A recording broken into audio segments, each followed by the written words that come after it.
পরবর্তী প্রশ্ন GM নজরুল ইসলাম সাতক্ষীরা 4 একটি প্রশ্ন করতে পারেন। মাননীয় স্পিকার, মাননীয় প্রধানমন্ত্রী মহোদয়ের একটা গুরুত্বপূর্ণ প্রশ্নোত্তরের পরিপ্রেক্ষিতে আমাকে সুযোগ দেওয়ার জন্য আপনাকে অসংখ্য ধন্যবাদ। আমরা দেখেছি, শুনলাম কুয়াকাটাকে আন্তর্জাতিক মানের একটি পর্যটন কেন্দ্র করার জন্য সংশ্লিষ্ট 7টি উপজেলাকে নিয়ে একটা বড় পরিকল্পনা, কম্প্রিহেনসিভ প্ল্যান করার পরিকল্পনা মাননীয় প্রধানমন্ত্রী বলেছেন। এজন্য মাননীয় প্রধানমন্ত্রীকে ধন্যবাদ।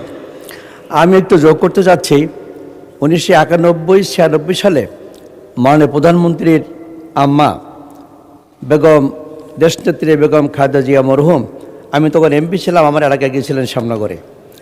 ওই সময় শ্যামনগর একটা পর্যটন এলাকা, কোস্টাল বেল্ট এলাকা, নদী সন্নিহিত সুন্দরবন এলাকা।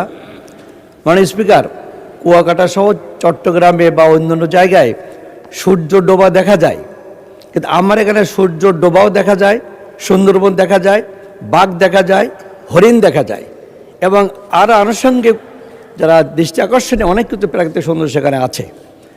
আমি মরহুম ম্যাডাম প্রধানমন্ত্রী মহোদয়ের কাছে, বেগম খালেদা জিয়ার কাছে আমি গিয়েছিলাম 2 বার। আমি ওনাকে বলেছি ব্যক্তিগতভাবে, উনি আমাকে 2টা প্রকল্প দিয়েছেন, কার্যকরী হয়েছে, 2টা ব্রিজ এবং একটা রোড সাইনেজের রাস্তা। আমি একটা পর্যটন কেন্দ্র করার জন্য রোপওয়ে, যেটা বিদেশে আছে, সুন্দর বিষয়, উনি এগ্রি করেছিলেন, অনুমোদন দিয়েছিলেন, অ্যাসেসমেন্ট শুরু হয়েছিল, কিন্তু পরবর্তী কার্যকরী হয়নি।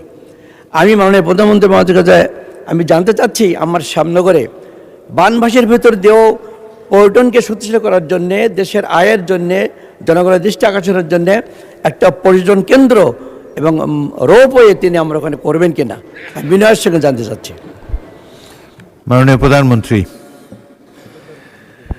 মাননীয় স্পিকার, মাননীয় সংসদ সদস্য, আপনার প্রশ্নের জন্য ধন্যবাদ। মাননীয় স্পিকার, আপনাকে ধন্যবাদ আমাকে এই প্রশ্নের উত্তরটি দেওয়ার সুযোগ করে দেওয়ার জন্য। মাননীয় সংসদ সদস্য, আমি তো আমার প্রধান প্রশ্নের, মেইন প্রশ্নের মধ্যে একটি উত্তর আপনাদের সামনে উপস্থাপন করেছি যে আমাদের ওখানে কী পরিকল্পনা আছে। আপনি রোপওয়ের যেটা বিষয়টি বললেন, কেবল কারের যে বিষয়টি বললেন, এটি আমরা সম্ভবত বিবেচনা করতে পারি অবশ্যই।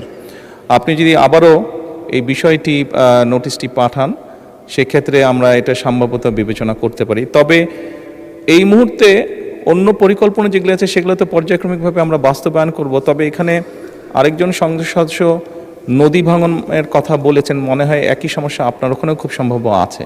তো আমরা আগে নদী ভাঙনের মানুষগুলোকে বাঁচানোর চেষ্টা করি, তারপরে আমরা ওই কেবল কারটা স্থাপন করি। ধন্যবাদ। তারকা চিহ্নিত প্রশ্ন 14 জনাব মোহাম্মদ শামসুর রহমান শিমুল বিশ্বাস, পাবনা 5 উত্থাপন করুন। বিসমিল্লাহির রহমানির রহিম। মাননীয় স্পিকার, মাননীয় প্রধানমন্ত্রীর কাছে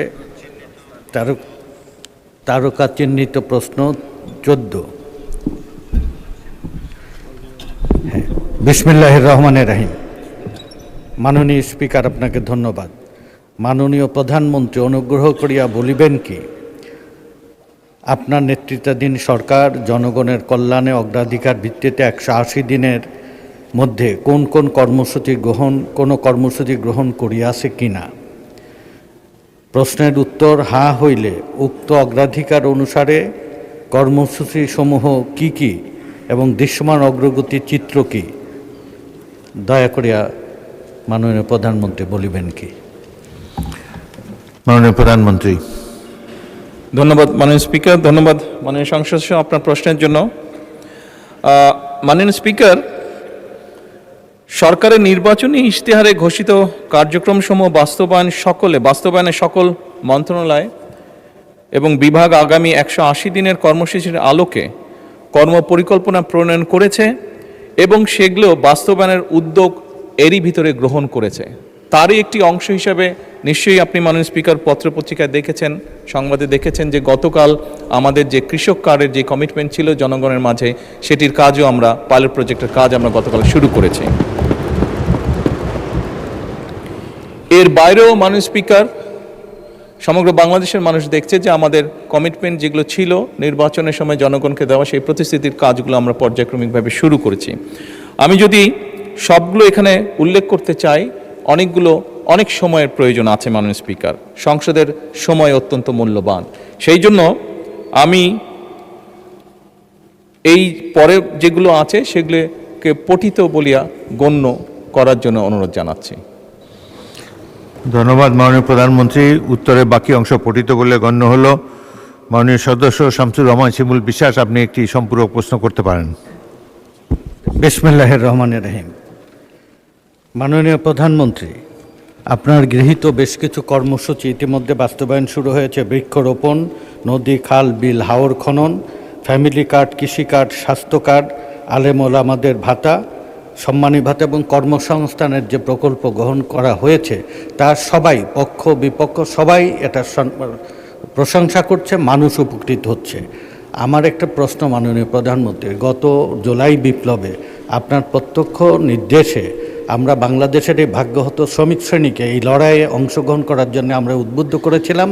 তারা সবচেয়ে বেশি ত্যাগ স্বীকার করেছিল এই লড়াইয়ে এবং জীবনও দিয়েছিল বেশি সরকারের হিসাব অনুযায়ী, এবং বিদেশ থেকে সবচেয়ে বেশি রেমিটেন্স আনে বাংলাদেশে বিবিএসের সরকারের হিসাব অনুযায়ী 7,35,00,000 এই ভাগ্যহত শ্রমিক শ্রেণী, যারা 1979 সালে প্রেসিডেন্ট জিয়াকে অকুণ্ঠ সমর্থন দিয়েছিলেন, 91 সালে বেগম খালেদা জিয়াকে সমর্থন দিয়েছেন। 2026 সাল এই শ্রমিক শ্রেণীর দিবস, আগত মে দিবস, এই দিবস উপলক্ষে আপনার অংশগ্রহণ এবং এই শ্রমিক শ্রেণীকে আপনার সাহায্য সহযোগিতার এবং আপনার সহযোগিতার বন্ধনে আবদ্ধ করবেন এই প্রত্যাশা করি। শ্রমিক এবং কর্মচারীদের জন্য আপনার কাছে সহযোগিতা চাই। আমার কথা শেষ করছি। খোদা হাফেজ। সালাম। মাননীয় প্রধানমন্ত্রী। ধন্যবাদ মাননীয় স্পিকার, ধন্যবাদ মাননীয় সংসদ সদস্য আপনার সম্পূরক প্রশ্নের জন্য। মাননীয় সংসদ সদস্য, আপনি যে প্রশ্নটি করেছেন শ্রমিক শ্রেণীকে লক্ষ্য করে বা উদ্দেশ্য করে, আপনি যদি মাননীয় স্পিকার আপনি যদি খেয়াল করে থাকেন তাহলে দেখবেন যে বিগত নির্বাচনের সময় বাংলাদেশ জাতীয়তাবাদী দল যেই ম্যানিফেস্টো বা যেই প্রতিশ্রুতিগুলি বাংলাদেশের মানুষের সামনে উপস্থাপন করেছিল, সেই প্রতিশ্রুতিগুলোর মধ্যে প্রত্যেকটি শ্রেণীর জন্য আমরা কিছু না কিছু বিষয়বস্তু রেখেছি। এবং তারপরে আরও সংক্ষিপ্তভাবে যদি সমগ্র আমাদের ম্যানিফেস্টোটি আমরা ভালো করে লক্ষ্য করি তাহলে আমরা দেখব খেটে খাওয়া মানুষ বলতে যেই মানুষগুলোকে বোঝায়, সেটি শ্রমিক হোক, কৃষক হোক, দিনমজুর হোক, খেটে খাওয়া বিভিন্ন শ্রেণী পেশার মানুষ হোক, প্রত্যেকের জন্য আমরা কিছু না কিছু রেখেছি। আমরা কৃষকদের জন্য একটু আগেই আমি বলেছি, আমরা কৃষকদেরকে সহযোগিতা করার জন্য কৃষক কার্ড আমরা ইন্ট্রোডিউস করেছি। আমরা একইভাবে এই দেশের মহিলাদেরকে, এই দেশের নারী সমাজকে আমরা এম্পাওয়ার্ড করার জন্য আমরা প্রান্তিক পর্যায়ের পরিবার যেগুলো আছে, সেই পরিবারগুলো যে নারী প্রধান আছে তাদেরকে ফ্যামিলি কার্ড দেওয়ার প্রক্রিয়া এরই ভিতরে আমরা শুরু করেছি, তাদেরকে স্বাবলম্বী করার জন্য অর্থনৈতিকভাবে। মাননীয় স্পিকার, একটু আগেই খাল খননের কথা শুরু হয়েছে। এই খাল খনন শুধু যে কৃষকদেরকে উপকৃত করবে তাই নয়, এই খাল খনন গ্রামে বাস করা মানুষ, গঞ্জে বাস করা মানুষ, শহরে বাস করা মানুষ, বিশেষ করে খেটে খাওয়া মানুষ, সাধারণ মানুষ বলতে আমরা যাদেরকে বুঝি, প্রত্যেক শ্রেণী পেশার মানুষ কোনো রকমভাবে উপকৃত হবে, নারী হোক পুরুষ হোক, এই খাল খননের মাধ্যমে। মাননীয় স্পিকার, এই সংসদে আমরা উপস্থাপন করেছি যে আমাদের বাংলাদেশ জাতীয়তাবাদী দলের ইলেকশনের আগে, নির্বাচনের আগে প্রতিশ্রুতি ছিল আমরা দেশে 5 বছরে ইনশাল্লাহ 25 কোটি বৃক্ষ রোপণ করব। এবং এই বৃক্ষরোপণেও বিভিন্নভাবে সমাজের খেটে খাওয়া বিভিন্ন মানুষ বিভিন্নভাবে উপকৃত হবে, সেটি শ্রমিক হোক, সেটি নারী হোক, সেটি আর যে কোনো ধরনের মানুষ হোক না কেন, খেটে খাওয়া মানুষ। একইভাবে মাননীয় স্পিকার, আমরা বলেছিলাম সমাজের এমন কিছু মানুষ আছে যারা ধর্মের সাথে, বিশেষ করে বিভিন্ন আমাদের জন্ম থেকে মৃত্যু পর্যন্ত যাদের কাছে আমরা বিভিন্ন রকমের পরামর্শ গ্রহণ করে থাকি, সেটি মুসলমান হিসাবে মসজিদ মাদ্রাসা যেগুলো আছে তার খতিব, ইমাম, মুয়াজ্জিম সাহেবরা, অন্য ধর্মীয় প্রতিষ্ঠান, অন্য ধর্মের যে ধর্মীয় প্রতিষ্ঠান সেখানে যারা ধর্মগুরু আছে, তারাও খেটে খাওয়া মানুষেরই অংশ। তাদেরকেও সহযোগিতা করার জন্য আমরা সরকার থেকে সম্মানীর ব্যবস্থা করব বলেছিলাম এবং সেটির কাজও আমরা শুরু করেছি মাননীয় স্পিকার। একই সাথে মাননীয় স্পিকার, আমরা বলেছিলাম যে আমরা দেশে পেশাদার খেলোয়াড় তৈরি করতে চাই। এই যে পেশাদার খেলোয়াড়, মাননীয় স্পিকার, এই পেশাদার খেলোয়াড় যারা হতে চাইছে, এই মানুষগুলো কিন্তু খেটে খাওয়া মানুষ যে পরিবারগুলো আছে তাদেরই পরিবারের কোনো সদস্য। কাজেই তারা যাতে খেটে খাওয়া পরিবারের সদস্য, মানুষের পরিবারের সদস্য হলেও তারা যাতে তাদের যেই প্রফেশনটা সেটাতে যাতে তারা সঠিকভাবে গড়ে তুলতে পারে, সেজন্য তাদেরকে আমরা সহযোগিতা করতে চেয়েছি এবং সেই কাজটিও আমরা শুরু করেছি মাননীয় স্পিকার। সেই জন্যই মাননীয় সংসদ সদস্যের প্রশ্নের উত্তর আমি বলবো, বাংলাদেশ জাতীয়তাবাদী দল, যে দলটিকে বিগত নির্বাচনে এই দেশের মানুষ বিপুল ভোট দিয়ে জয়যুক্ত করেছে দেশকে পরিচালনা করার জন্য, এই দলের কমিটমেন্ট হচ্ছে এই দেশের মানুষের প্রতি মাননীয় স্পিকার। এই দলের কমিটমেন্ট হচ্ছে এই বাংলাদেশের প্রতি মাননীয় স্পিকার। এবং সেজন্যই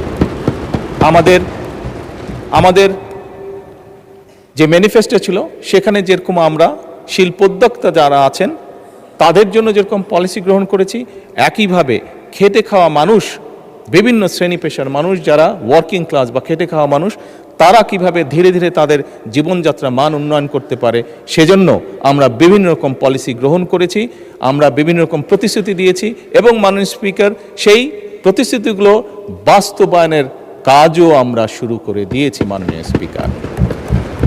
ধন্যবাদ মাননীয় স্পিকার। ধন্যবাদ।